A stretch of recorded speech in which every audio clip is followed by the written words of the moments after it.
Hey guys, welcome to the latest episode of Outtake. Today we are going to be interviewing Rachel Bailit, actress, acting teacher at the Lee Strasberg. Hold up, I have the name here. The Lee Strasberg Theater and Film Institute. There you go. So Rachel, how you doing today? I'm fabulous, thank you. So me and Josh met you a couple months ago Yep. at the LA Zoo event. And I was taken by you when you interviewed me on the red carpet. Yes, that's how it went down. Kind of. Okay, so I just want to take it back to the beginning here. Where are you from? I am from the city of Boston, Okay. the best city in the world. And so I grew up in the suburbs, Boston. So how did you get from Boston, Massachusetts to Hollywood, California? Teaching at the Lee Strasberg. It was a long, long way. So basically, I had a dream when I was a kid to act. Mm-hmm. And I had it very early on, starting performing in my backyard with my brothers. And it was really strong enough to propel me all the way into early adulthood. And I just said, hey, I'm going out there, much to my parents' chagrin. And the teaching came much, much, much later. My early formative years were all about acting and getting my own training and becoming the best artist that I could be. And now that I've possibly arrived, you've never arrived as an artist, you're always striving to achieve more. But now I'm able to pass it on, and it's really gratifying. Oh, interesting. Yeah. So, as an actress, Mm-hmm. how important is acting school to your craft? It's crucial. For those of you who want to be actors, you need to get training. It's like mandatory. So you can be born with talent, but the key thing is, do you know how to express it? And do you have blocks that are hindering it? And so the training that we do, the method acting training at Lee Strasberg, is about removing those blocks and habits and getting to your talent. So you can be born with talent, which means you have an unusual amount of sensitivity, curiosity, but you need to train that, and you need to learn how to take a script and how to understand it, and where you're needed, and the choices you want to make to really make yourself a unique individual actor coming from yourself. Interesting. And so, I mean, you may have already answered it, but what is the Lee Strasberg method? The Strasberg technique is brilliant. It originated with Konstantin Stanislavski in Russia. And from his system, Lee Strasberg was inspired to create the method. So actors would have a way, a technique to consistently be able to emote and come from their own experience. So method acting is coming from your own experience and putting that into the scene, into the character. The character is you. And so Lee Strasberg has created a series of exercises, and I have to say that the first most important part is relaxation. So relaxation is something we always do before we act. So we can open the body, I hope that wasn't my phone, and we can release any tension that would block us. And then once we have access to ourselves, we train with sensory exercises, and that trains concentration and belief and making personal choices. And so it's a technique of how to use your best self, your own unique self, and then put that into the work. It's brilliant because everyone has that. You walk into the acting school already loaded with personal experience, so why not use that in an imaginative way? So, in a sense, could anyone be an actor or an actress?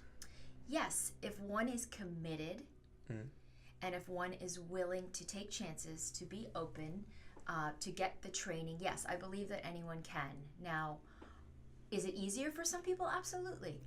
Absolutely. Sometimes we have life experiences that have really made us go in and lock up and traumatic events, or we don't come from a family where expression is common, like open expression. Yeah. And so it's a little bit harder. We have to train a little bit harder, but I'm a very outgoing person, but still very private. So the training, I really had to go through the training to share, even though from the outside you wouldn't think I was like that. So yes, anyone can become an actor if you have the passion and if you have the courage and the stamina. Yeah, major stamina you need. Excellent. I was doing some research on you, and I found out that you were a journalist for a few years. I was. Yeah. How did that go? Because I saw that you were a journalist on the East Coast first before coming here. Yes, I was a very young journalist. I was fortunate to study journalism and have some really fabulous internships where I actually went out and reported. So I worked in D.C. While I was at American University, and I was able to work on the Hill and the Senate TV Radio Gallery. And they'd often be short-staffed at the satellite news service where I worked, so they'd send me out to interview people. And from there, I worked a little bit with MTV. And I've been doing red carpet interviews and political interviews ever since. This whole time I've been an actress. I am a journalist for a couple charities. And I love interviewing people like you're doing. I know you do the Diary of an Actress for the LA Independent newspaper. Yeah, it started at the LA Independent. Oh, but now it's own thing? So it's what happened is they got rid of their columnists. I was doing a show called Sugar Happens, and they asked me to do this column. So I wrote this weekly column based on my experiences doing the show and being an actress in Hollywood. And then that stopped, so I started my own blog. And then someone challenged me to do a vlog. So then I started Diary of an Actress, which are on YouTube. Oh, nice. Because I just watched one today. You did? I did. Which one? The second episode. Okay. The art model. The art model, which I thought was pretty humorous. Okay. And I enjoyed the positive message in it as well. Because you did have that positive message. At first it was like really silly and I didn't know where you were going to go with it. But then like you had that message in there without it like hammering it too hard, which I really enjoyed. So thank you. Each one has a message, and that's why I do them. And it was the same with my blog. So I always like to see the silver lining in the cloud, and I feel like comedy gives you that opportunity to do that. Right. And so I'm glad you got that, because they are sort of disguised in a little bit of like fluff and lightness. Yeah. But there's always something for everyone, and I feel like you don't have to be in the industry to enjoy those. And I'm sorry, I'm gonna go back again. Okay, I feel like sure. I keep flip-flopping. Let's go back. So you never really stopped being a journalist, but no, because and you know why? Why? It's the best training. If anyone's going to college and you need a major and you're interested in acting, in addition to acting, I would suggest journalism, because you're always asking questions. And that is what acting is about. It's being curious about things, wondering why people react the way they do, why they feel the way they do, trying to understand the other side. It's really important. So I live my life, I guess, like a journalist in some ways. Yeah. So how did you get from East Coast journalist to Hollywood actress? What were like your first jobs and things? Because I mean, you already explained to your parents' chagrin and everything like that. I had this darn dream to become an actress. It was like it wouldn't go away. And I trained to be a journalist, and then when it came time to decide what to do with my adult life, I immediately went back to this dream of being an actress, which I had from a very young age. So I came out to LA, and I started waitressing and doing actor-friendly jobs and training, and I sort of put the journalism aside for a while. I decided that it wasn't as much fun, and I didn't feel like I could be as authentic as I could as an actress, as a person. That's pretty cool. Because as a news reporter, you're somewhat it would be inappropriate to put all of your personality and feelings into it. I mean, you have to be subjective and objective, and not subjective, objective. Yeah. And I found that it was gratifying, but there was always sort of a wall, especially in political interviews. And I really wanted to have complete access to myself, to the people I was interviewing. I really wanted to go deeper than the surface level that I could. Interesting. And acting, you can do that. Right. So I've seen that you've been on Conan, you've been on NYPD Blue. Oh yeah, those are like ancient credits. But Conan, not so much. Conan, yes, I've had a recurring role. I've done a couple of episodes. They have these funny sketches. I don't know if you've ever seen them. Right. Yeah, so I've done a couple with Andy Richter. And I love working on that show. I hope they call me back. I've done some fun gigs on that show. Right. And you were also in How the Grinch Stole Christmas, which caught my attention because I used to love that movie. Oh, really? Yep. Used to? What happened? It's on every Christmas. I haven't watched it in a while. Coming up. Yeah, that was an epic experience. Did you get to meet Jim Carrey? I did. Jim Carrey was on set every day. Really brave man to be in that suit. And it was incredible because I worked with Ron Howard. Right. What more could you want? I was a Who. I played multiple characters, and I was in full prosthetics, body, teeth, ears. It was really intense for about 4 months, off and on. And it was kind of like working on The Wizard of Oz. It was that big a scale movie. Oh, really? And that was right over there on Universal, right? Yeah. Oh, wow. They had like 12 sound stages.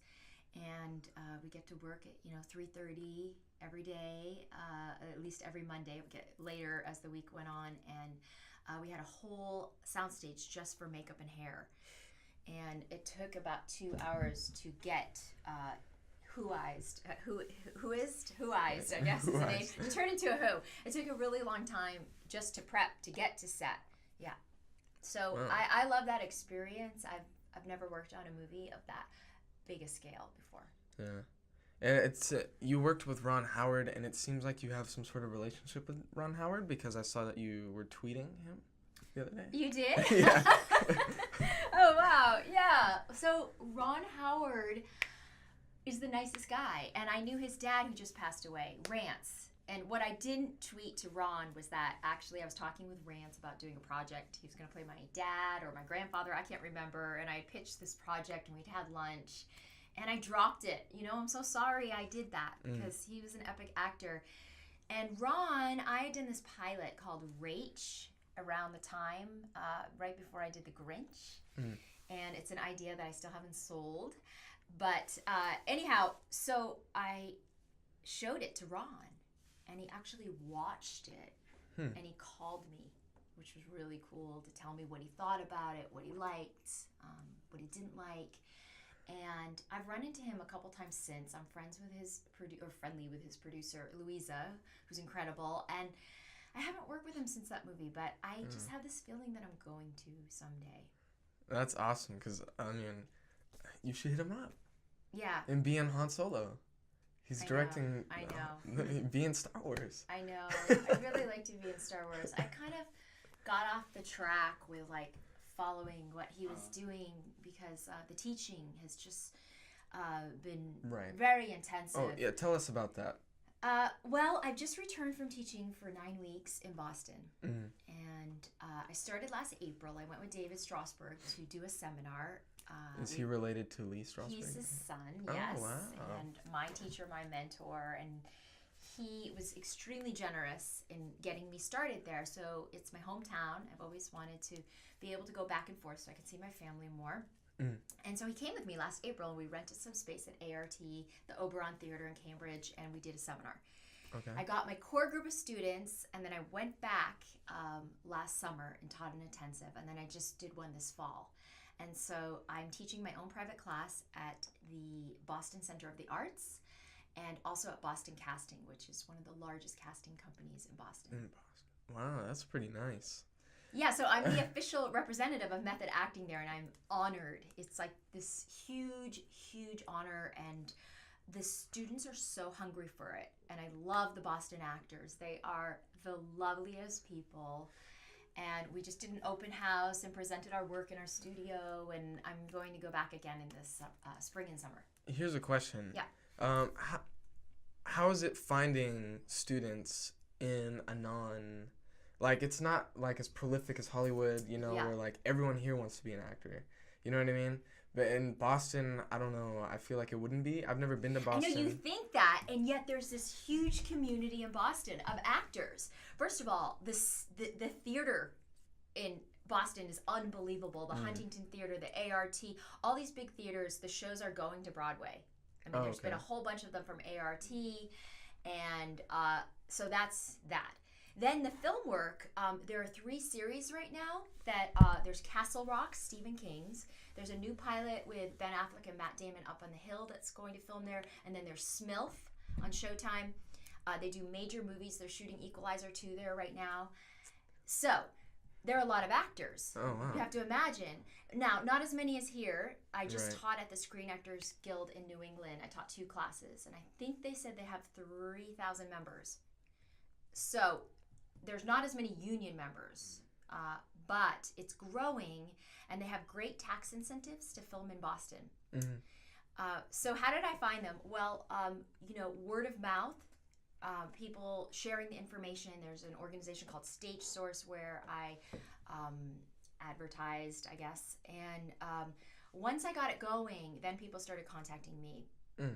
And now I have like this long list for my class in April. I'm so excited. And Boston Casting's phenomenal. They've done great promotional work for me. I really appreciate it as well. Wow. Yeah. So it's alive there. Yeah, it sounds like. And I feel like, wow, it's an amazing opportunity for me as well. I got an agent in Boston who I'm very excited about. And so I was auditioning there too. Right. And I feel like, oh, it's a fresh start. I feel like people should have fresh starts in their life. I really do. I think you need to shake it up. I think as an artist, I think Hollywood is, you can get a little numb here. You know what I'm saying? Like a change of scenery is great for you as an artist. Right. And then now I'm back in LA and, I got my groove on and I'm sitting here with you and I'm fresh and I'm back and I'm bringing some East Coast energy with me. And I think, it's very important. Right. Yeah. And so, I keep flip-flopping. So you teach at the Lee Strasberg Theater and Film Institute. I do, yes. How did you become a teacher there? Because I think Lee Strasberg was your mentor. I wish, he was in spirit. David Strasberg, his son. Oh, okay. So, I guess what happened was I never left the school. I was so passionate about being a student there, and it became my family. It's a family-run business with schools in New York and LA. And so I stuck around a long time, and I did a one-woman show that David Strasberg directed, and I finally was asked to be an assistant teacher to kids. And then I stopped that, I think, and then a new head of the children's young actors program came on, Liza, and they brought me in to teach the kids, which I love. It's really important to teach young people because they are our future, and so I take it very seriously. And then I would say, a couple years after that, I was asked to teach adults. So I teach it in its purest form, because I was taught by some of Lee's students. And one of my teachers, Hetty Sontag, is still there. And I like to go in and watch her class, and I teach in the purest of ways, exactly as I was taught. Okay. So I'm passing it on. Oh, that's... Okay. Yeah. What else is there to say? Yeah, right. It is what it is. Every teacher puts in a little bit of their own, obviously personality and understanding and sensitivity, but it's brilliant work. I don't need to add to it. It speaks for itself. Right. So I guess my only question is, what is the teacher experience like? Having been taught there and now teaching there, and what is it like when your students finally get it or it finally clicks with them? Oh, it's so rewarding. Well, I have the same enthusiasm I did as being, when I was a student there. Right. And I think they appreciate the fact that I've been there so long and that I understand it. And it's very, very rewarding when the light goes on. There's a certain point in the training where I think the method needs to be explained, while you're teaching, there needs to be a dialogue about how to take these brilliant exercises and put them into script work and put them into monologues. And once people get it and then they realize that, wow, I'm the painter, I have brushes and paint, and I can take these sensory choices, these emotional memory choices, and I can paint them into my scene, then they realize that they have the power, that they're empowered, and that they have a technique, and they're going to be covered wherever they go, and they're going to be individuals, and they're going to stand out because their work isn't going to look like everyone else's, right? Just like if you act from yourself and your own experiences, no one else has had your life. Right? So why not take your handprint and put it into the work? And as soon as they get that they have something that I've opened the door for them and showed them, like, look in here and look in yourself, and they realize like this plethora of material they have to act from, and it's theirs. All I did is show them which direction and advise them. Like, they did the work. And it's an unbelievable experience. I think that the students, when the light goes on, it's very rewarding. But it takes time. It doesn't happen overnight. It really doesn't. You have to commit to it. Right. And so you said something pretty interesting there. You mentioned scripts, and so that got me thinking, as an actress, what kind of directing style or what helps you bring out the best of you from a director's standpoint? What can a director do to help you act better? It's a great question. I really like when a director has an open communication with me and makes me part of the process. I like when they see, first what I've brought to the table, and then if there needs to be an adjustment, like in terms of what the director's vision is, that you can work together. I prefer not to have directors that yell. I prefer not to have directors that also say nothing. You want it to be a collaborative experience. Right. And that's why I love working with young directors like yourself and people who are, full of enthusiasm and ideas. But then again, there's Ron Howard, who's been around forever and thanks you after every take. You don't have to get jaded. You can stay open, even when you're successful. And so I would hope to work with directors that really want me to be part of the process as well. That's interesting. So I guess the only thing I really want to ask you is, what do you think about Hollywood in its current state in terms of like films that are coming out? What do you think about everything that's happening? Just like there's a lot of good movies out. I've just seen a couple. I just saw Lady Bird. Oh, I want to watch that. I loved. It really was.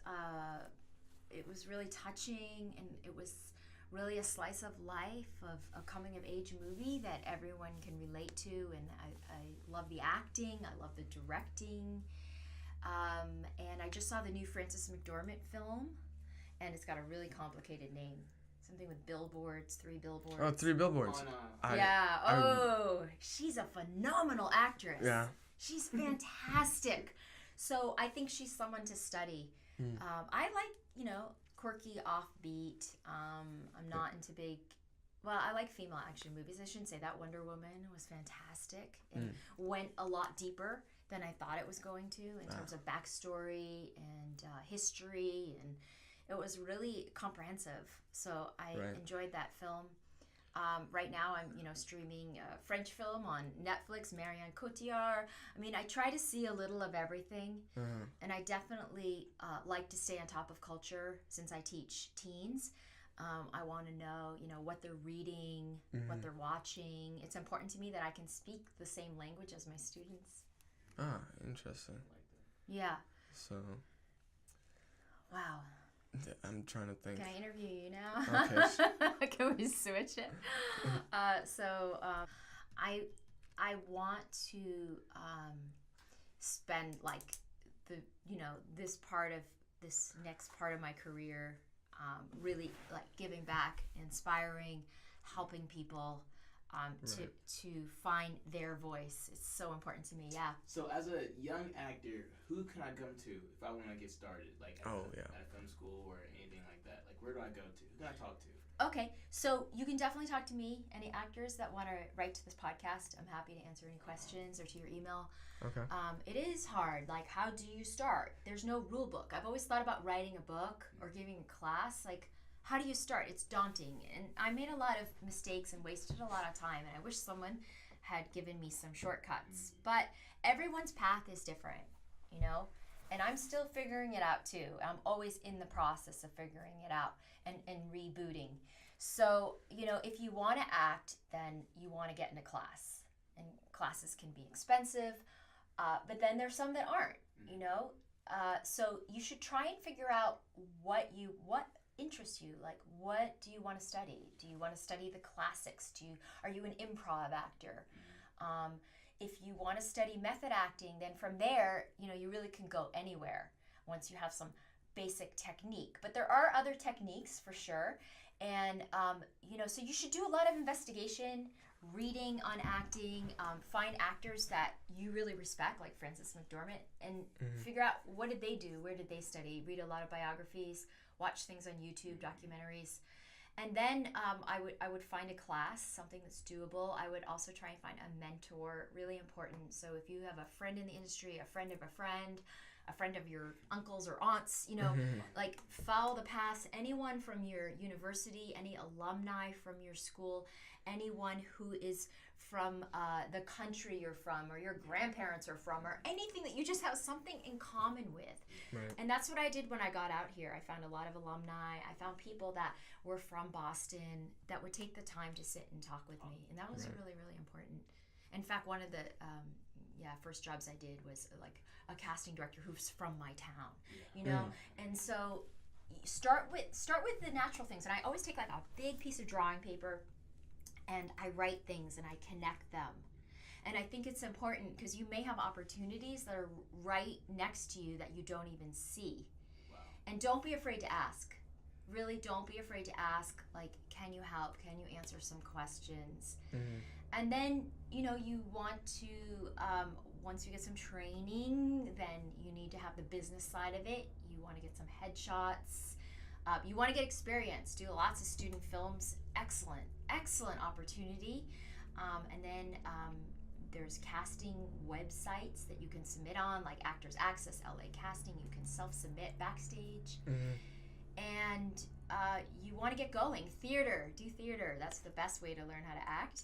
And there's a whole like subculture in LA beyond the studios, beyond the big budget movies. There's a million actors who are doing small theater, who are doing improv, who are in coffee shops, you know, doing poetry. There's so much going on. And now, of course, you have YouTube. And you can put stuff up. You can do your own web series. There's so many outlets. I feel like that maybe when I started I didn't have, and so you can create the actor you want to be, the person you want to be. It's really empowering. Yeah. So because I know a lot of big film companies, they're having problems with all this new. You know, like you were mentioning YouTube and things like that. Do you think it's helping the acting industry? Because it provides so many more outlets now to act. You know what I mean? I don't think it's hurting. I think it's like it gives everyone a fair chance. Right. Oh, that's good. A start, you know? I mean, why don't you deserve to succeed just like everyone else does? You know, you can be the next Meryl Streep. Why not? You know? Or Daniel Day-Lewis or someone brilliant. So... yeah, I feel like YouTube's a great place. Even if you want to create a daily vlog about trying to be an actor, you know, or talking about what you want to do, and it may catch someone's attention. It also might be just great practice. I have a vlog, 365 Rach, where I spoke to the camera for an entire year giving free acting advice. And you can find it on YouTube. But what I found was it really helped make me comfortable more comfortable in front of the camera, and I got to wake up every day and be able to act. Like, isn't that what I really wanted? And so every day I'd set up my laptop, I'd do it in photo booth, I'd upload it to YouTube, and it gave me an outlet for my passion, and at the same time, hopefully, some advice for people who want to act. That's exactly what the vlog was about. How did you know what to talk about every day? That's a lot of topics. There would be like divine inspiration for sure. Sometimes I would think about it, or a lot of times I would film from Lee Strasberg after a class where something in particular really inspired me, or we read a certain play, or I wanted to talk about something. But sometimes it would come to me as I was speaking, and the more you do it after a year of doing this, you start to trust yourself that it will come, the words will come. For those lost people out there, let's say I live in Texas, and I don't have that opportunity. How important is it to be in LA?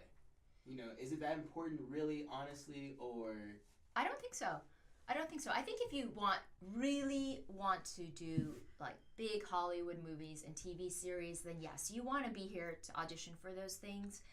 But if you want to start your career from Texas, there's production that goes to Texas, and you can definitely find acting classes at universities there, and you can tell your own story from Texas, something that's really unique and fresh that we might not find in LA. So I think you can definitely start there, and I know there's got to be websites, there's Craigslist, there's got to be an outlet for filmmakers, people who are doing independent films, and I think you can really find that anywhere. Right. I know Ford Austin is doing a film in Texas right now, actually. Wow. Huh? Who is Ford Austin? Who's Ford Austin? Ford Austin is an actor, director, producer that we interviewed last time. Oh, okay. Check it out on his podcast. He was actually in this movie here. Oh, really? Yeah. How to Be a Latin Lover. I don't know if they can see that. This is a great studio. If anything, how can we reach you again? Your YouTube, Facebook? Facebook, Instagram, Twitter. Yeah. So I basically is Rachel Bailit everywhere. On Instagram, I'm actrice Rachel.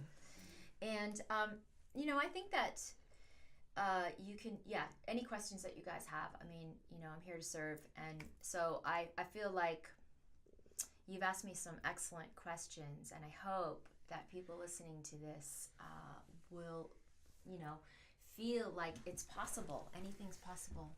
Yeah, before we part ways, you kind of already touched on it, but what's your final advice to anybody trying to make it in the industry? What kind of knowledge would you impart on them? This whole podcast has kind of been that, but... Yeah, it's okay. I want to talk about that word knowledge, because I talk about that a lot to my young students, that you want to get an education. It's really, really important. And why do I say this? Because as an actor, you need to know a lot about many things. So it's important to take a history class. It's important to know about political science, about English, to read classical plays and books. And knowledge is power. So then when you go to play a part, you have reference, right? You understand, you know who Bach is, you know who Marie Antoinette is, you know, if you're doing a period piece. You know Shakespeare. It's very important. It's important to stay up on news events, on cultural events. You'll be sitting with the director at a table having lunch, and people are going to be talking about things. They're going to give you references like, oh, it's sort of like French New Wave, Jean-Luc Godard style, what we're looking for. Well, you want to know what that is. So studying film history is really important too.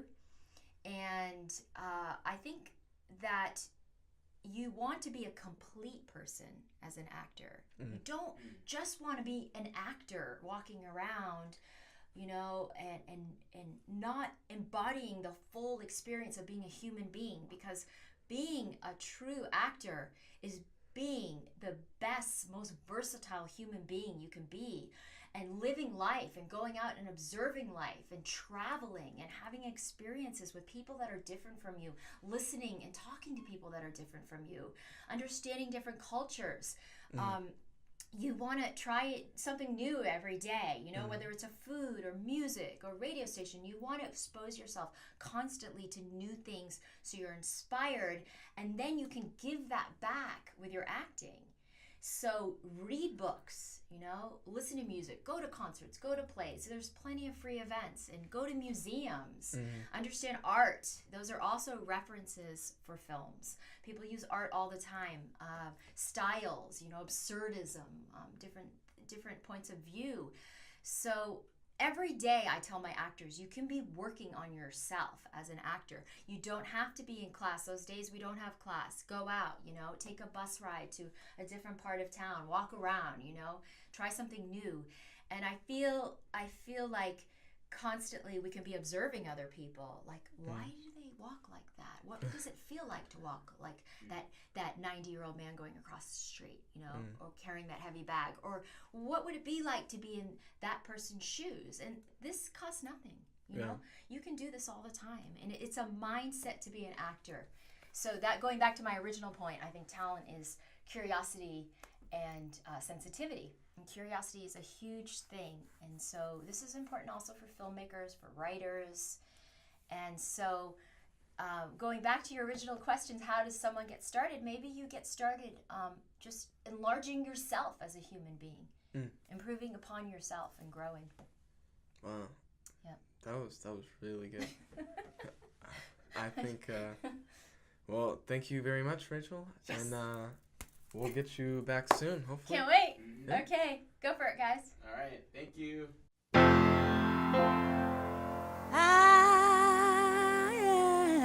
am getting the spirit in the dark.